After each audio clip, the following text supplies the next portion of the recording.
Hello dear students, welcome to vision JRF। तो जैसे आप सभी को पता है कि अभी एग्जामिनेशन आपके पास आ चुके हैं, जून के नेट के एग्जामिनेशन और एपी के भी काफ़ी एग्जामिनेशन अभी होने जा रहे हैं। जैसे एपी का एग्ज़ाम होने जाएगा, साथ ही साथ जो एचपी में सेट का एग्जामिनेशन होने जा रहा है। तो नेट, सेट और एपी असिस्टेंट प्रोफेसर में कॉमर्स के रिगार्डिंग एक जो टॉपिक है वो हर बार पूछा जाता है और बहुत ज़्यादा रिपीटेड ये टॉपिक है, जिसे कहते हैं balance of payment.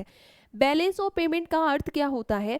Balance of payment है कि जैसे अपनी इंडिया है और इंडिया के रिगार्डिंग इंडिया जो भी आपका इंटरनेशनल बिजनेस कर रही है, एक्सपोर्ट इंपोर्ट हो रहे हैं, जितने भी पेमेंट्स ट्रांजेक्शन्स हो रहे हैं, उन ऑल ट्रांजेक्शन्स का क्या रखना चाहती है? रिकॉर्ड रखना चाहती है। उसी को अपन बैलेंस ऑफ पेमेंट्स कहते हैं। चाहे से पेमेंट आप कर रहे हो या रिसीव कर रहे हो, या तो पे कर रहे हो या रिसीव कर रहे हो, उन सभी का रिकॉर्ड रखना ही बैलेंस ऑफ पेमेंट कहलाता है। मेनली इसमें दो अकाउंट्स अपन पढ़ते हैं। एक होता है जिसे कहा जाता है करंट अकाउंट, जिसे कहा जाएगा चालू खाता कहा जाएगा, और इसके ट्रिक मैं आपको बताऊंगी जिससे आप अच्छे से इसको याद कर सकते हो। एक होता है कैपिटल अकाउंट, जिसको फाइनेंशियल अकाउंट भी कहते हैं, जिसे पूंजी खाता कहा जाता है। और इनसे आपका डायरेक्ट क्वेश्चन पूछा जाएगा कि कौन से खाते में किस मद को रिकॉर्ड किया जाता है। तो उसके लिए यहाँ पे है ये चार्ट, जो आपके लिए बहुत ज़्यादा इंपॉर्टेंट है। करंट अकाउंट यानी चालू खाते की अपन बात करते हैं, तो करंट अकाउंट में गुड्स एंड सर्विसेज के जो एक्सपोर्ट और इंपोर्ट हुए हैं, उन सभी ट्रांजेक्शन को रिकॉर्ड किया जाता है। चाहे से आप गुड्स एक्सपोर्ट कर रहे हो, चाहे से इंपोर्ट कर रहे हो, उन सभी को क्या किया जाएगा? रिकॉर्ड किया जाएगा करंट अकाउंट में। कैपिटल एंड फाइनेंशियल अकाउंट दोनों एक ही हैं, एक ही नाम से दिए जाते हैं। कैपिटल अकाउंट है कि जो भी कैपिटल ट्रांजैक्शन हो रहा है, assets, goods, investment, direct investment, portfolio, ये सभी आते हैं कैपिटल अकाउंट में।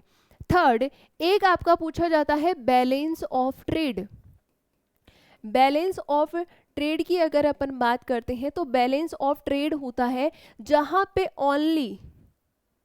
Only export and import of goods, जो ओनली माल, जो आपकी वस्तुएं हैं, उन्हीं का एक्सपोर्ट और इंपोर्ट जो किया जा रहा है उसको ही ओनली रिकॉर्ड करता है, तो वो कहलाता है बैलेंस ऑफ ट्रेड। तो बैलेंस ऑफ ट्रेड आपका पूरा कॉन्सेप्ट है जो मैंने बता दिया है। इसके क्वेश्चन इसी प्रकार से आपको पूछे जाते हैं, पर्टिकुलरली कि बैलेंस ऑफ पेमेंट में कौन सी मद कहाँ पे आती है। उसका मैं आपको क्वेश्चन एक बार शो कर देती हूँ कि क्वेश्चन किस प्रकार से दिया जाता है। क्वेश्चन कुछ इस प्रकार का आता है कि भुगतान संतुलन चालू खाते में क्या आएगा?